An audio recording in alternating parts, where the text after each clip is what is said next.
ఈ 'తండేల్' మూవీ ఇప్పటివరకు ఎంత వసూళ్లు రాబట్టింది? ఊహించిన ఎక్స్‌పెక్టేషన్స్‌ని రీచ్ అయ్యిందా లేదా? అసలు మూవీ హిట్ టాక్ తెచ్చుకోవాలి అంటే థియేటర్స్ దగ్గర ఎంత వసూళ్లు రాబట్టాలో ఈ వీడియోలో పూర్తిగా తెలుసుకుందాం. సో వీడియోని ఎక్కడా స్కిప్ చేయకుండా లాస్ట్ వరకు చూడండి. ఈ కలెక్షన్స్ కన్నా ముందు మూవీ ఎలా ఉందో తెలుసుకుందాం. ఒక రియల్ స్టోరీతో మంచి ఫీల్ ఉన్న మూవీని అందించారు director Chandu Mondeti. Movie first half Sai Pallavi గారి ఎమోషన్‌తో మొదలవుద్ది. ఆ తర్వాత ఆ ఎమోషన్‌కి గల కారణాలేంటి అనేది చిన్న చిన్నగా మొదలు పెడతారు. నాగ చైతన్య హ్యాస్ రాజు అలియాస్ తండేల్‌గా, సాయి పల్లవి హ్యాస్ సత్య అలియాస్ బుజ్జితలిగా చేసిన క్యారెక్టర్స్ అండ్ వీళ్ళిద్దరి పర్ఫార్మెన్స్ అయితే పిచ్చ పీక్స్‌లో ఉంది. ఇక మిగతా యాక్టర్స్ కూడా మంచి పర్ఫార్మెన్స్ ఇచ్చారు. ముఖ్యంగా చెప్పుకోవాల్సిన క్యారెక్టర్స్ అయితే కరుణాకరన్ అండ్ హీరోయిన్ ఫాదర్గా చేసిన బబ్లు పృథ్వీరాజ్ గారి క్యారెక్టర్స్.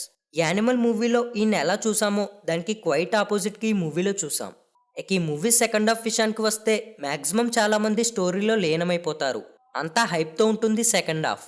అలాగే తండేల్ గ్రూప్ని పాకిస్తాన్ జైల్లో పెట్టినప్పుడు అక్కడ మన ఇండియన్ గురించి, ఇండియన్ ఫ్లాగ్ గురించి ఫైట్స్ అండ్ అక్కడ కొన్ని సీన్స్ ఉంటాయి. లిటరల్లీ అక్కడ సీన్స్ చూస్తుంటే ప్రౌడ్ వైబ్స్ వచ్చాయి. నిజంగా ఒకసారి థియేటర్స్లో ఎక్స్పీరియన్స్ చేయవలసిన మూవీ అయితే ఇది. పైగా ఆడియన్స్ కూడా మంచి ఫీల్ వైబ్తో థియేటర్స్లో చూడడానికి ఇష్టపడుతున్నారు. ఇక కలెక్షన్స్ కూడా మరీ మూవీ ఫ్లాప్ అయ్యేంతలా కాకుండా పర్లేదు, బాగానే వస్తున్నాయి. రిలీజ్ అయిన మొదటి రోజులో 20,50,00,000 వసూలు చేయగా, రెండవ రోజులో 16 కోట్లు, మూడవ రోజులో 14 కోట్లు, నాలుగవ రోజులో 7,35,00,000ని వసూలు చేయగా, ఐదవ రోజులో 5 కోట్లని వసూలు చేసింది. సో ఇలా ఈ 5 రోజులకు 67,85,00,000 గ్రాస్ని వసూలు చేసింది తండేల్ మూవీ.